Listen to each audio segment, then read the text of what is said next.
Hello, everyone. It's Christina. Welcome back. I'm so glad you joined me today. I am going to be sharing a update regarding my year two of the 12-week year. And I wanted to do this more frequently, but that's not happening. Hopefully that will change and I can get on a little bit more consistent schedule with the goals check-in.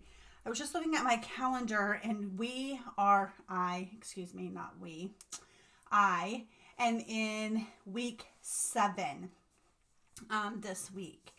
And so I thought I would just show you and kind of talk to you just real quickly about how things are going and why the 12-week year just means a lot to me. So first of all, the 12-week year, in order to do the 12-week year, you have to change your mindset on some things that you thought about before. You thought that's how it was, but it's really kind of not. And one of those things is having the yearly mindset of setting goals in January and then having the entire year to accomplish them. And I just think that those things that you're talking about are mostly habits that you're trying to build and not necessarily goals. Some of them are goals, but some of them are ongoing things like, okay, you want to do a daily Bible study, right, for your quiet time with God. And so you want to make sure that that keeps going, right, throughout the entire year. And then you have other things like a project that you're working on. Maybe you're painting your kitchen cabinets. And so that will be a one-off goal for a section of time. So there are different things that fall into different categories regarding that, right? Look how cute this is. Is that not the best thing you've ever seen today? So cute. I'm drinking a vanilla latte that was made in my Keurig in the little pods. It's from the donut shop. If you have not tried that, I accidentally thought it was some kind of French vanilla substitute for coffee. And so I approved it and I got it and I was like, ew, what is this? And I'd already opened the box. So I tried it and it's the best thing ever. I would have never purchased it on my own. I've repurchased multiple times since then. It's very good.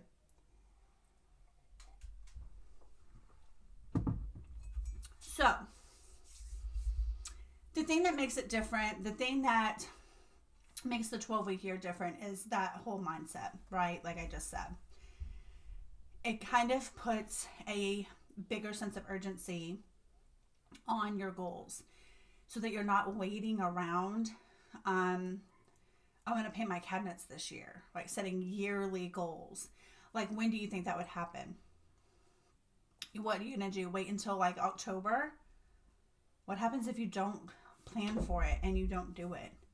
You really think you're going to paint your cabinets in November or December? That probably isn't going to happen. And then what's next? January. Then you're done, right? It didn't happen. A daily thing might be better, but again, those are habits. One of my goals, though, is to post on social media every day. I am not doing well with that goal, but that is one of my goals. And that is basically a time to build a habit because I want to keep doing that, right? Like I want that to be ongoing. So you're taking that 12 weeks of time to build that goal and to, or that habit rather. And so that way you can continue doing it even after your time is up, right? Your 12-week year is up. So the other big thing that I liked about the 12-week year is that you are grading yourself. You are rating yourself. And you kind of decide those parameters of what you're going to score. But it really is like a spreadsheet. And you either get the point or you don't get the point. But you're going to decide, and it's going to change every single year, every single 12-week year. But you decide what you're gonna score yourself on. And again, well, I had it planned, or I started it, or that's none of those things are earning your point. It's black and white. It's either yes or no. Did you do it? Did you not do it? So then you get your point, and then you do your calculations based on how many times you're doing it that week. And you know what things that you're scoring for that week, and you get a score like you do on a test in school. So you're able to see, hey, I didn't get that done. You're actually keeping track on a scorecard, on a spreadsheet, and you're saying whether you did it or not. It is not something you're working on. You're going to try to work on this. That is not a task. Okay, that is not a task. So it kind of holds you accountable in that way. Like, what did you score? That was your test this week. That was your challenge this week. These are the things that I have to do this week, and I didn't do it. So you get a weekly score. So it kind of puts some things into perspective when you do that. Your first year, you know, my 12-week year one was kind of crazy, all over the place, and I wasn't keeping my scorecard updated, and I wasn't like marking down all the things that I should have been and things like that. And so and just like, what do I even want to do? Like I picked the 12-week year concept, and that, you know, to read that book and work through that field guide, because I was like, there's things I want to do that I need to sit down, that are more project based, that I need to sit down and do. And so and then I read the book and worked through the field guide, and then I was like, what do I want to work on? Like, I had to stop and actually think about that for a second, because they all kind of were floating around in my head, and then they all kind of got pushed back in the back, and then I couldn't think of what it even was, because they were so far pushed back that everything else was in front of it. And so that was kind of an eye-opener to me. One of my goals for the year one was to write 8 articles, and I did not succeed.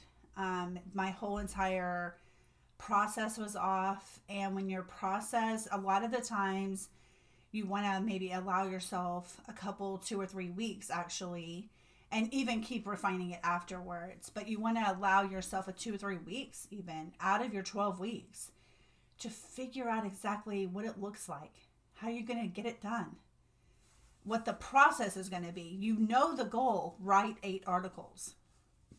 But how are you going to do that? What's it look like? What are the steps in that? Is there something else I need to learn before I get to writing? You know, so there's just a lot that goes into it. There's a lot that you just get the opportunity to think through things, and you think about like what's important to you. What are you picking? Because this is for the next 12 weeks. What are you going to choose to work on? Can be anything, obviously, but what is it going to be, right? So this year too is write 8 articles, publish 24 YouTube videos, and social media every day. And I don't have, I'm not doing my social media every day. My scores are very bad on that part. I'm not scheduling it. And that's the other thing too. When you see your score and it's like a 10%, you're like, how do I get it done if I'm not planning to get it done? If I don't even know what I'm going to do? Where are the tick boxes? What are the tasks? How do I mark this task off? What are those tasks? So the problem is that I'm not planning. I'm not going and sitting down and saying, what am I posting on Monday? What am I posting on Tuesday? What am I posting on Wednesday? And so on. And so because of that, nothing happens. Because my days are not just about social media. Do you see what I mean? So it doesn't happen. And then before you know it, you're back to Monday again. you know? It's hard to, it's hard. It is. It's challenging. But I'm learning. I am learning and I'm getting better. And it's not perfect. And the groups that I have that are for the 12-week year, my membership groups, it's not about perfection. It doesn't exist. I don't believe in it. Just so you know, I don't believe in perfection. We are human beings. We mess up all the time. It's not you failing. You know, you got to learn somehow. You've got to make mistakes. That's the only way you can learn.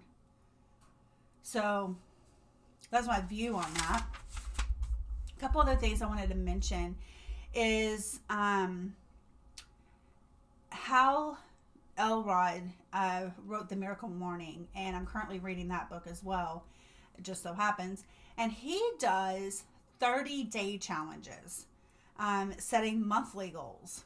And so I thought about that, and I was like, maybe I could use a combination of the two. I mean, you're still kind of writing SMART goals. You still need to be specific. Like you have the date range, the when, right? Because you're within that 12 weeks. The 12-week year, in my opinion, the urgency factor and the scorecard are the two biggest things for me of why I'm in year 2, why I'm doing it again. But I think even breaking down the 12-week year into 30-day challenges and actually your perspective, your wording, those type of things have huge impacts. And if you don't believe me, try it. Try it. What do you have to lose? Let me know how it goes. Because changing your wording and saying, okay, I'm doing a 30-day challenge as part of my 12-week year, I mean, that's based on months. And so the 12 weeks doesn't go from, the first to the first. You see what I mean? It doesn't go end, or it doesn't even have to start on the first. You can start this whenever you want. And the more time that you take off between your years, I don't think that you're really supposed to take off any time, but I did. But the more time you take off between your years, the more that's the time that you're wasted. I mean, yeah, you need to celebrate and you need to recoup and figure out the next goals, but you need to get going with that, So that idea. And then the other thing I wanted to share, and because this is real life, in my opinion also, is that if you aren't tracking your information, do you have a way of gathering it to update a tracker or to create a list? So sometimes, like I said, not updating your scorecard, which obviously that needs to be written down every single week, because realistically, you're not going to update your scorecard every day. It's just not realistic, I don't think.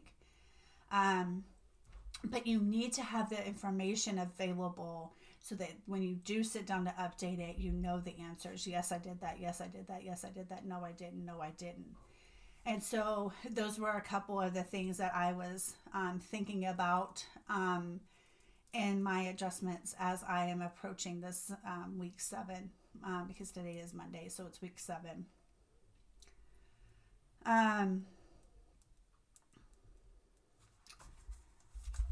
Just looking here to see if I had any other notes. It's just really important to me. And it's a way to, like I said, encourage that sense of urgency, to sit down and plan out the project, to get it figured out, and to learn. And so, like I said, with the writing of the 8 articles, it was a complete 0. Last, the year 1. And so now year 2, I only have 1 done. And I say only, but that is better than year 1. So whatever. It's depending on how you look at that. But I think that I need to push myself because I am able to do it. I'm just not doing it. And so I think that that's the final thing I will close with, is that yes, you have to give yourself grace, right? But at the same time, you also need to push yourself and do things even when you don't feel like it. And if you don't feel like doing it, you really got to talk to God, and you got to talk to yourself and say, look here, this is what we're doing because we need to accomplish this. You said that this was important to you. So what do you need to do? Do you need a vanilla latte? Donut shop? Do you need a vanilla latte? So that's all I have for this update. I just wanted to check in with you. And if you have any questions or comments, leave those down below for me. I would love to connect with you. If you have any questions about the 12-week year membership group, there's also a link for that in the description box. Yeah, I'll talk to you next time. Bye.